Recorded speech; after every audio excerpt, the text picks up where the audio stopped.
When I was 7 years old and I reached what I like to refer to as the age of consciousness, the age where I realized that I could make my own decisions and choose what I watched, what I read, what media I consumed, what franchises I supported. At that tender age, I made the pivotal decision that the two franchises that I loved the most, the ones that I wanted to support right there from the very beginning of my fandom, were Ninja Turtles and DC Comics. My love for DC Comics started with the comics themselves and was further reinforced by the amazing animated shows pertaining to the DC animated universe that started in 1992 with Batman the Animated Series and concluded in the late 2000s with Justice League Unlimited. However, in all that time, I have never seen a movie that was a DC adaptation that I loved. And don't get me wrong, I'm not saying that those movies are bad. All I'm saying is that they've never made a movie that I've ever seen that represented these characters in their stories in a way that I feel is adequate to what I've been presented with by the comics, the animated shows that I just mentioned, and the straight-to-video animated features that are produced by Warner Brothers Animation, which most of which are wonderful. Now, am I saying that all the DC movies are bad and I don't like any single one? No, I'm not saying that. As I've said before, in spite of popular opinion, I actually like the Ryan Reynolds Green Lantern movie. I very much enjoyed and was very touched by the Blue Beetle movie. And even though I have no plans of ever rewatching this movie, rewatching the movie that I'm about to mention, I still enjoyed James Gunn's The Suicide Squad. But even though I liked those three movies, I don't love them. There's plenty of movies that I respect, like Richard Donner's Superman movies and Tim Burton's Batman movies. But again, I don't love them. They're not movies that I watch over and over again and I'm passionate about in the same way that I'm passionate about the first Ninja Turtles movie or the Hellboy movies by Guillermo del Toro or Spider-Man 2 or the first Iron Man movie or the first Doctor Strange movie or the first Avengers. Those are movies that appeal to me in a very special level as a fanboy, and I watch them over and over and over and over again, and as most of you have witnessed, I reference them over and over again. But never in that time have I had that experience with a DC movie, with the comic book franchise that I love the most. Now, I tell you all of this so you understand the gravity of my words when I tell you that James Gunn's Superman is the first movie that I've ever seen in my entire life that made me feel like I both saw a Superman movie and a movie that legitimately takes place in the DC universe. So for those of you who only watch these videos up until the point where I say whether or not the movie is good or bad, I am pretty sure that that just adequately answered your question. If you want a little more, I will tell you flat out right now that I love this movie. And it is not just my favorite Superman movie, right up there with Superman versus the Elite, my favorite live-action Superman movie, but it's also officially one of my all-time favorite comic book movies, right along with the movies that I just mentioned a few minutes ago. Yeah. So Now that that's out of the way, let's move into the spoilery territory. So I'm officially issuing a spoiler warning in this video. If you haven't seen James Gunn's Superman or Superman 2025, you might want to stop the video here. You've been warned. Let's do this. So I am conscious of the fact that this movie is a reboot. They did exactly what I've been wanting them to do for over a decade now, which is to just get rid of the DCEU. It's a failed experiment. Take the DCEU or the Snyderverse, whatever you want to call it, chuck it in the flaming dumpster where it belongs, and wipe the slate clean and move on. And this is exactly what they're doing. They're finally doing that. And I'm conscious of this, that this is a reboot. So I went into this movie braced for the usual motions that you go through when you sit down to watch a reboot, a renewed version of a franchise that you know. Because every new creator that steps in and takes charge of the franchise is going to make some changes. So there's an adjustment period. But the insane thing about this movie, and maybe this was just my experience, if your experience was different, feel free to say so in the comment section. But as far as my experience was concerned, I sat down to watch this movie expecting it to be a reboot, expecting to adjust myself to these new iterations of these characters, but that didn't happen. I sat down, started watching the movie. 15 minutes in, I realized, holy shit, I never thought that these characters were new versions of the characters that I know, that they were new reinterpretations. I just felt like I sat down to watch a new episode of Superman the Animated Series, or a new episode of Superman and Lois, or a new DC animated movie. Everything just flows perfectly with the definitive versions of these characters that we know and love. That's who the actors are playing. They're not playing new versions. They're not giving these characters their own spin. None of that bullshit that happens every time somebody new takes over a franchise. These are the characters as we know them. And this ties in to something that I said at the very, very, very beginning of the DCEU, when it was officially established that Zack Snyder was going to be the guy in charge for some reason, just because he directed Man of Steel. I don't know how that made him qualified to oversee the whole franchise, but I said this, that his vision of the DC universe was one that was darker and grittier and edgier. And I had said that was ridiculous because these characters have been around for over 70 years and they work just fine as they are. When something works that well, that has that level of longevity, there's no need to reinvent the wheel. The wheel is rolling just fine.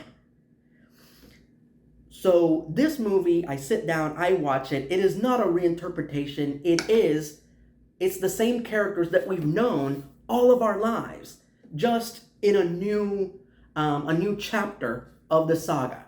That's all it is. So to me, that is the most magical aspect of this movie.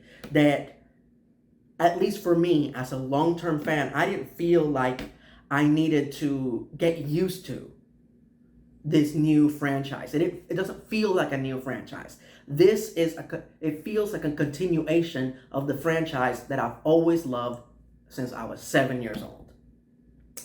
Now, to address the really stupid, idiotic criticisms that this movie has gotten by people who are yet to actually see the movie, which is crazy. But I'm going to address them right here, right now. And they are as follows. The first one is that this version of Superman presents itself as being topical, as having a political agenda, as making Superman woke. Here's the thing.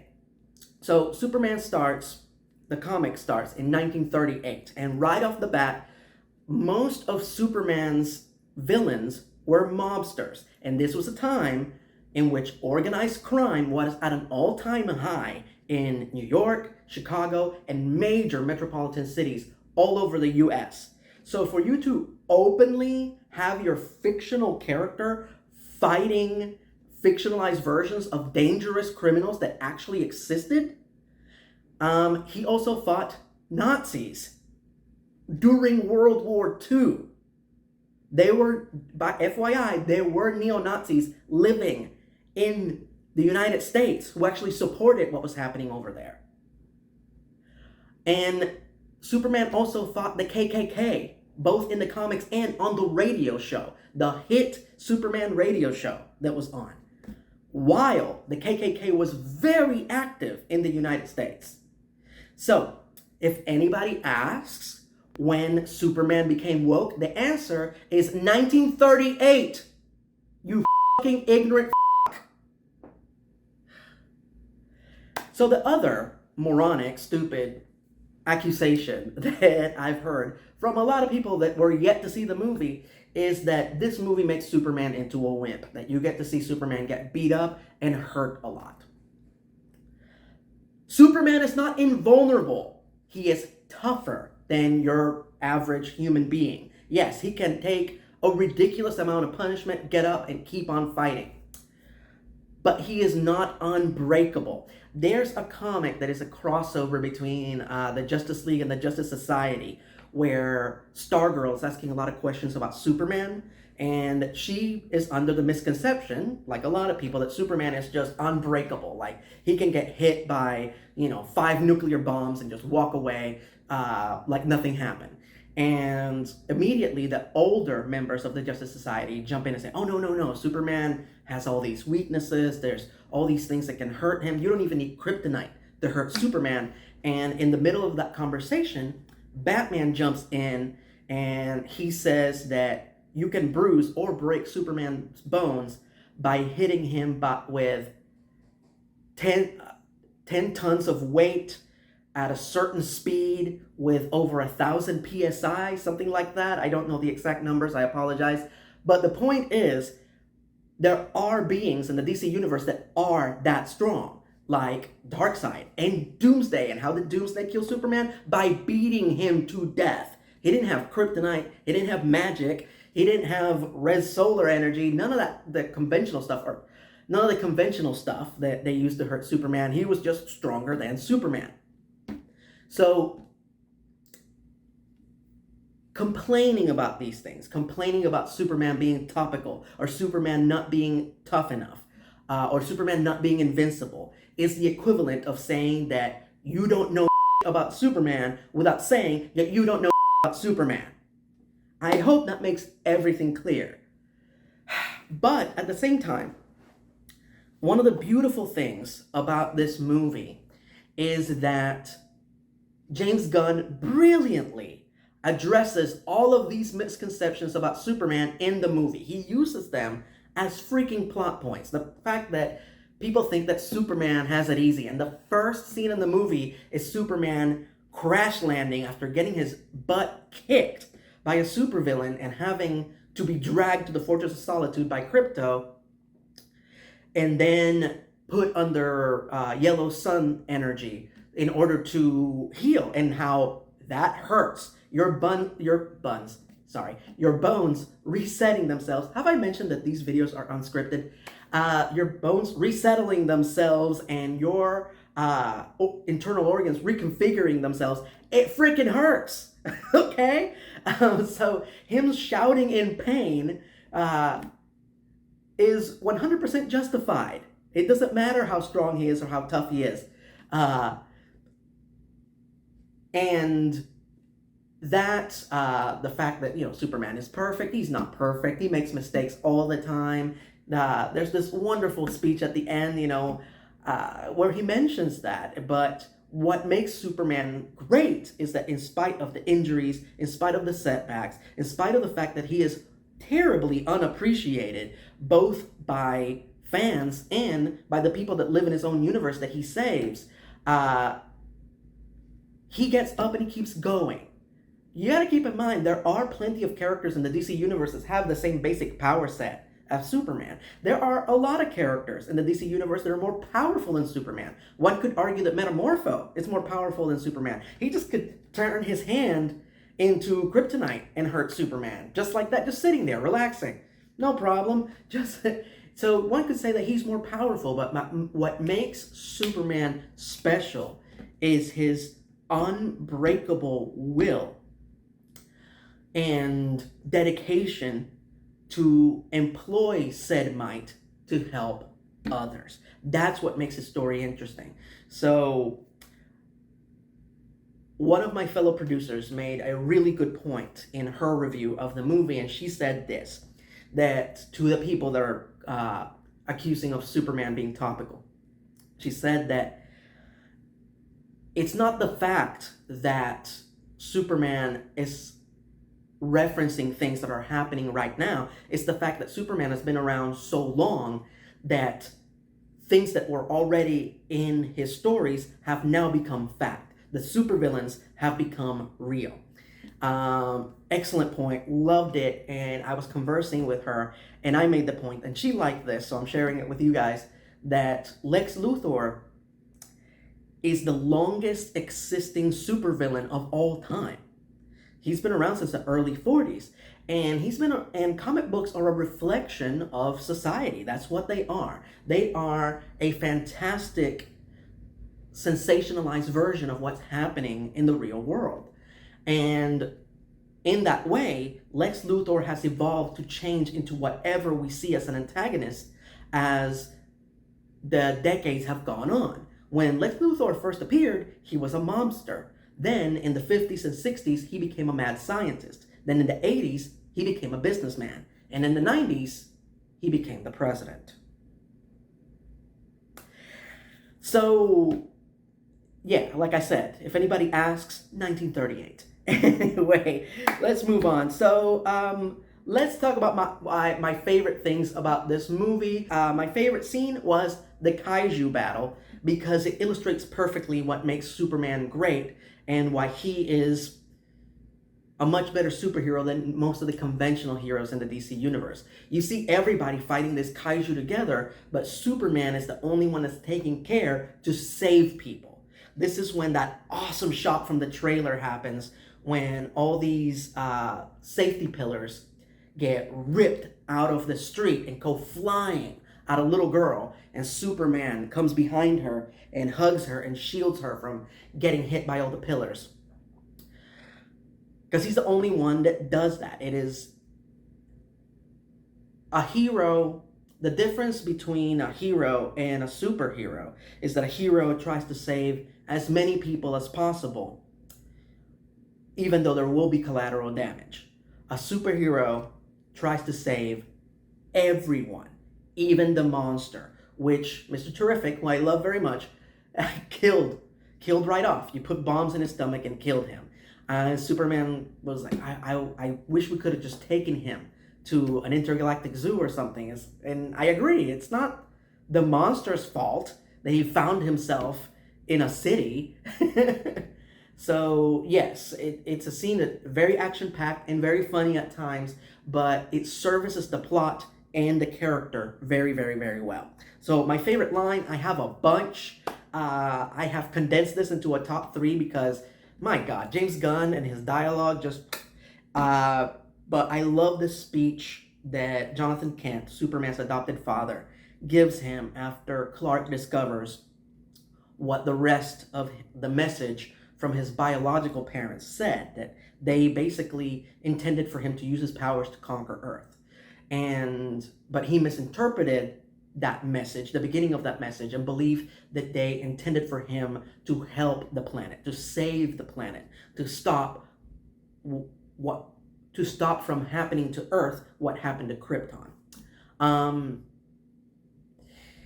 And Jonathan says, well, along the lines, this is a paraphrase, so bear with me, that his misinterpretation of that line says more about him than his actual biological parents, and that it is affirmation of him being exactly the man, the great man that he's known him to be since he was a little boy.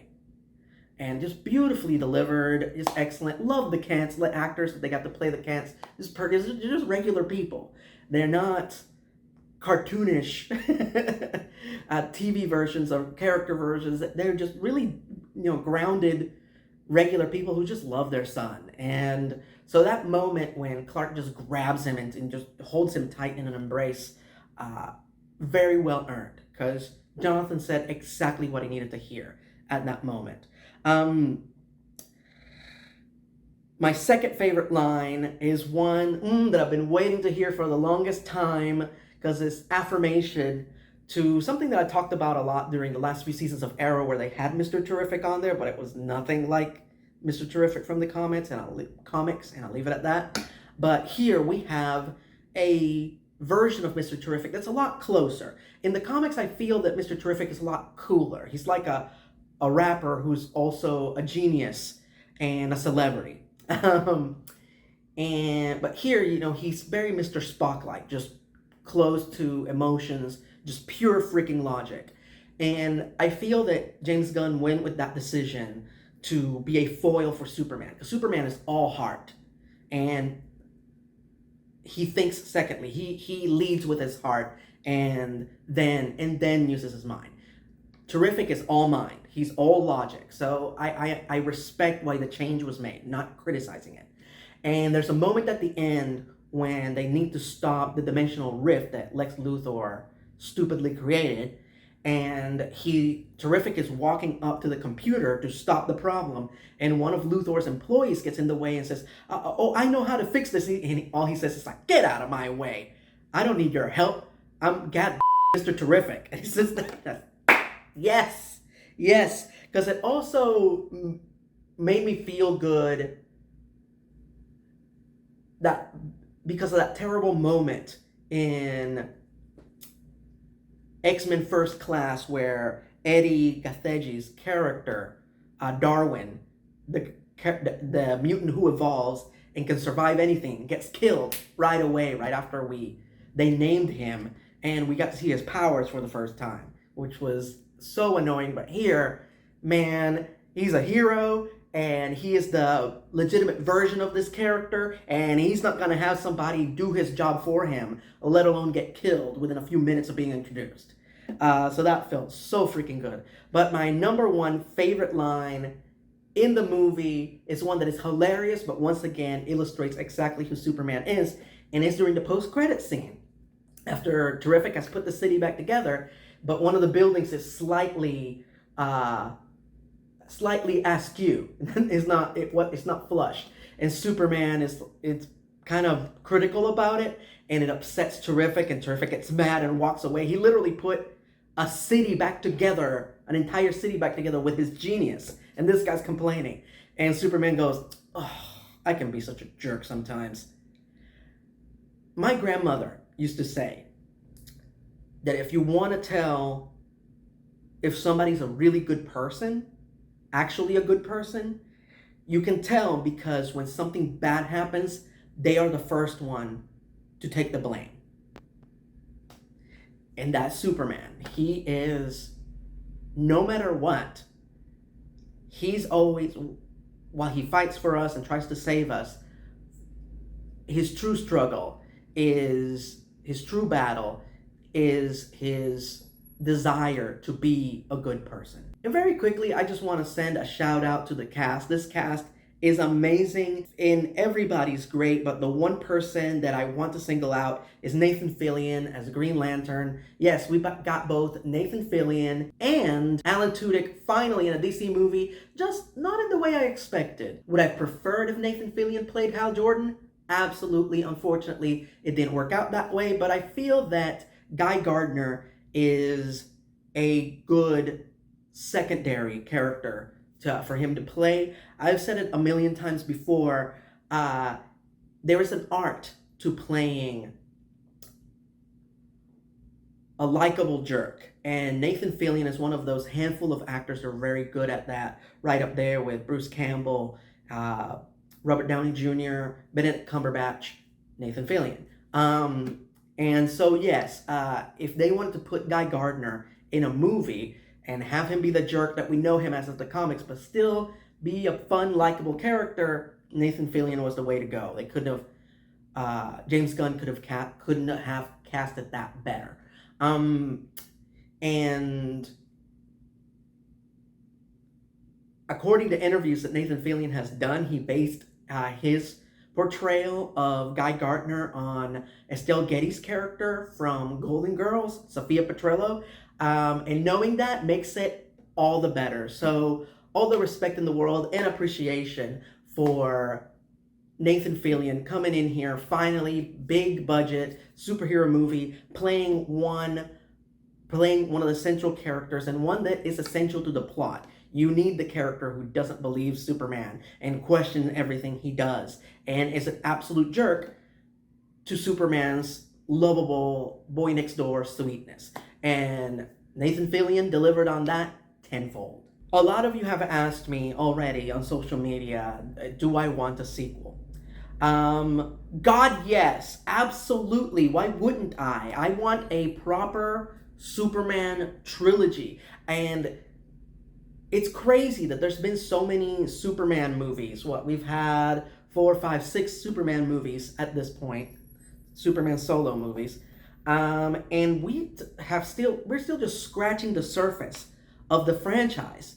And I feel that plot point of Superman discovering what the rest of the message from his parents was to be the perfect launching pad for that part 2. Like,